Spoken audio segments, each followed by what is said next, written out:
Il est 18h, bonsoir et bienvenue dans votre journal du lundi 30 mai. Et on démarre avec cette belle initiative, un centre de loisirs ouvert à la fois aux enfants porteurs de handicap et à ceux dits valides.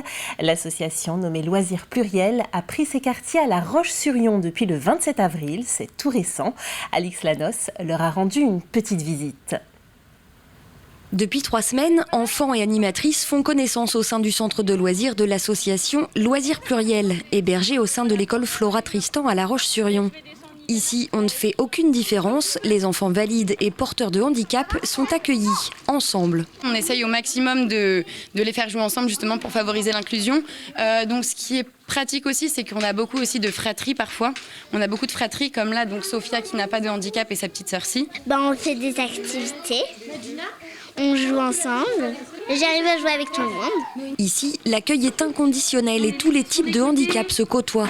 Certains enfants sont scolarisés, d'autres en structure adaptée. Beaucoup n'avaient en tout cas jamais mis les pieds dans un centre de loisirs. On n'est pas un centre de loisirs spécialisé. L'idée, c'est qu'on accueille à la fois des enfants en situation de handicap et des enfants valides pour qu'on soit dans de la mixité, de la multiculturalité et que les enfants puissent apprendre les uns des autres. Alors aujourd'hui, sur le démarrage, on n'a pas encore beaucoup d'enfants qu'on dit valides. On sait qu'on a des familles qui commencent à nous contacter pour la rentrée. Maintenant, il faut laisser le temps aux choses de se faire, mais je pense qu'on va avoir, j'espère, des nouveaux enfants à la rentrée qui seront du quartier et pas loin de l'école Flora Tristan. Du loisir pour les enfants et du répit pour les parents. Fondée par des parents d'enfants en situation de handicap, l'association défend également le maintien dans l'emploi des parents souvent contraints de quitter leur activité professionnelle.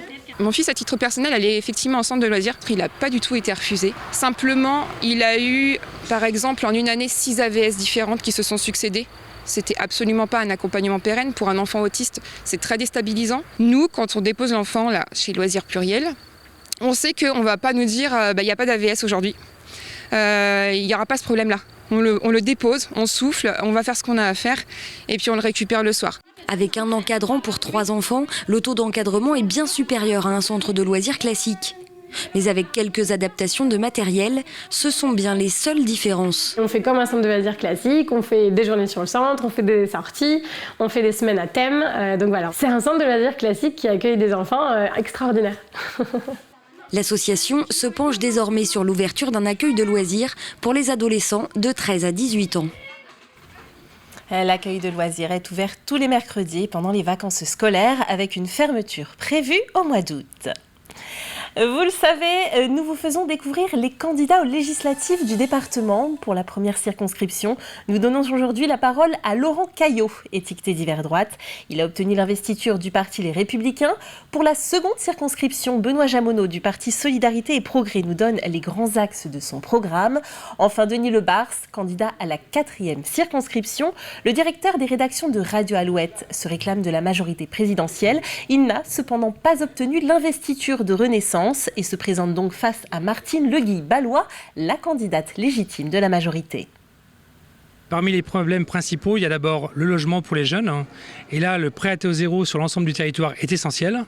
Et le deuxième enjeu est bien sûr la santé, et notamment la problématique de désertification médicale, parce qu'il manque aujourd'hui 40 médecins sur le département. L'enjeu principal, c'est d'abord de représenter les habitants de la circonscription. Pendant 5 ans, ils ont été ignorés par le député sortant. Or, aujourd'hui, ce sont leurs problèmes qui doivent être remontés à l'Assemblée nationale. Un député aujourd'hui est élu, certes avec telle ou telle étiquette, mais ne revient jamais vers ses concitoyens.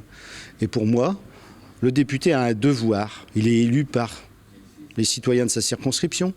Quand il y a des textes, des choses importantes à décider, ça ne dépend pas que de lui. Ça doit dépendre aussi des concitoyens, de les associer. Voilà. Aujourd'hui, on décide pour nous.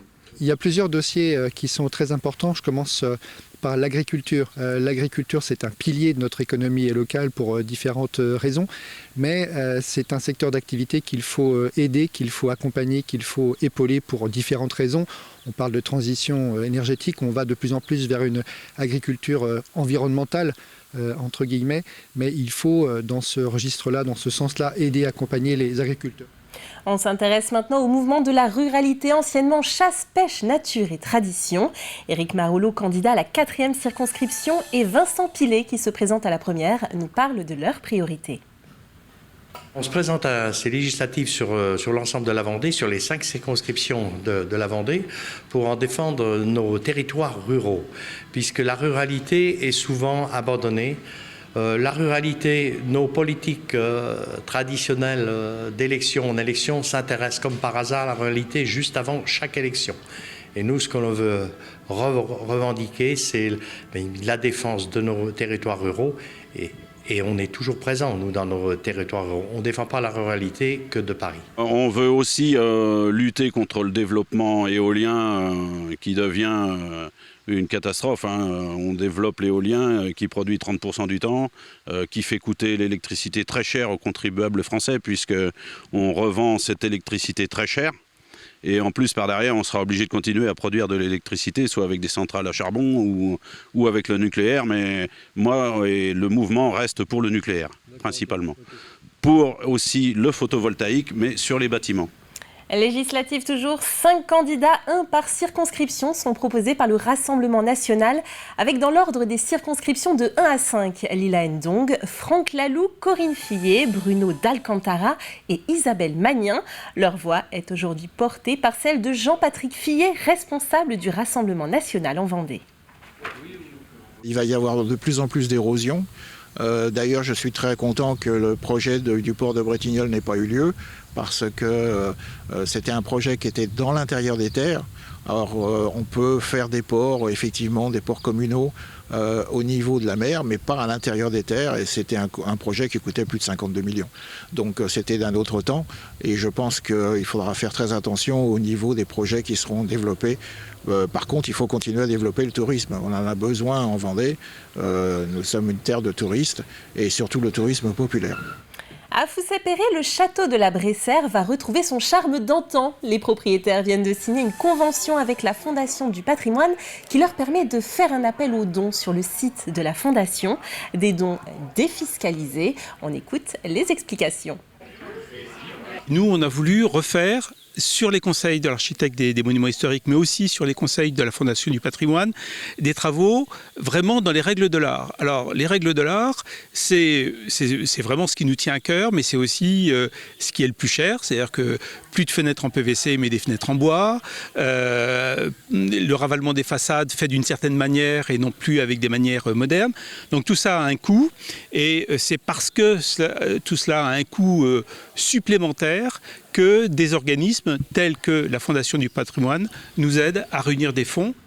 Et sur le site de la Fondation du patrimoine, la cagnotte atteint pour l'heure la somme de 2 000 €. Le montant estimé des travaux s'élève quant à lui à près de 70 000 €.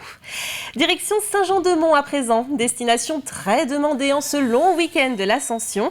Avec le pont du jeudi, cela laissait 4 jours pour prendre le soleil sur la plage, arpenter le secteur à vélo ou encore profiter du festival d'humour à la Déferlante. Autant de monde un week-end de l'Ascension, de mémoire de professionnels, on a rarement vu ça. Reportage. Ce dimanche, ce n'est pas dans l'eau que l'on trouvait les vacanciers, mais un peu partout dans les rues.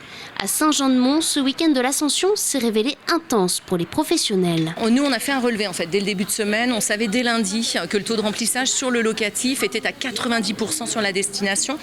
Donc, ce qui correspond vraiment à des chiffres similaires au mois d'août. Il y a eu une concentration en fait des réservations sur ce seul pont du mois de mai. Au sein de l'Office de tourisme, c'était un week-end de haute saison puisqu'on a eu des fréquentations similaires à un plein mois d'août avec des journées à plus de 1000 personnes sur le jeudi par exemple de l'Ascension. Dans ce restaurant, on enregistre 486 couverts rien que pour la journée de samedi. C'est un des plus forts qu'on ait fait, ça fait 12 ans qu'on est là et c'est un des plus forts week-ends de l'Ascension qu'on ait fait. Ouais.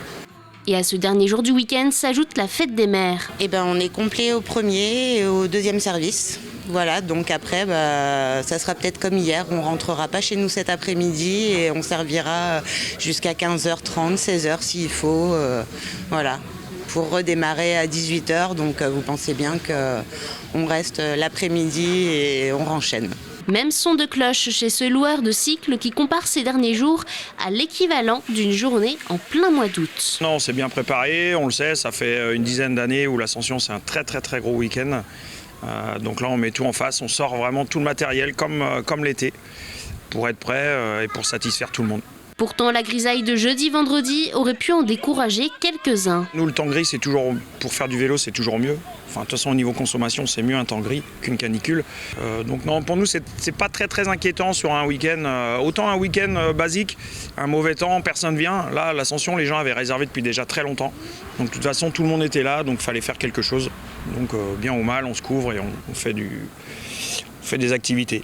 Météo aidant, le long week-end de Pentecôte, traditionnellement moins rempli, pourrait réserver quelques surprises. Quoi qu'il en soit, les professionnels rencontrés sont unanimes. La saison d'été s'annonce chargée. Et de belles images à présent avec l'arrivée des participants à la finale du Vendée Va'a qui se déroulait au Sables d'Olonne. Et c'est assez logiquement les Polynésiens d'ATN Tahiti qui remportent cette édition 2022. Une dernière étape pas si facile pour les rameurs. Pour la petite histoire, un des membres d'équipage de la pirogue victorieuse a eu tellement froid qu'il est allé se réfugier sur un bateau suiveur. Et c'est donc à 5 au lieu de 6 que l'embarcation tahitienne a fini la course. Sacrée prouesse. Et si vous voulez en savoir plus sur la Vendée Va'a, rendez-vous dans 85 chrono juste après ce journal. On fait un petit point sur la météo avant de refermer ce journal. La nuit s'annonce claire et c'est un grand et beau soleil qui nous réveillera demain matin avec 14 à 15 degrés en moyenne et puis un peu plus dans la journée. Vous pouvez le voir sur la carte, nous atteindrons jusqu'à 22 degrés à La Roche-sur-Yon. Passez une belle soirée. Votre prochain rendez-vous avec l'info, ce sera ce mardi dès 7h avec Alexandre Debray. À très bientôt sur TV Vendée.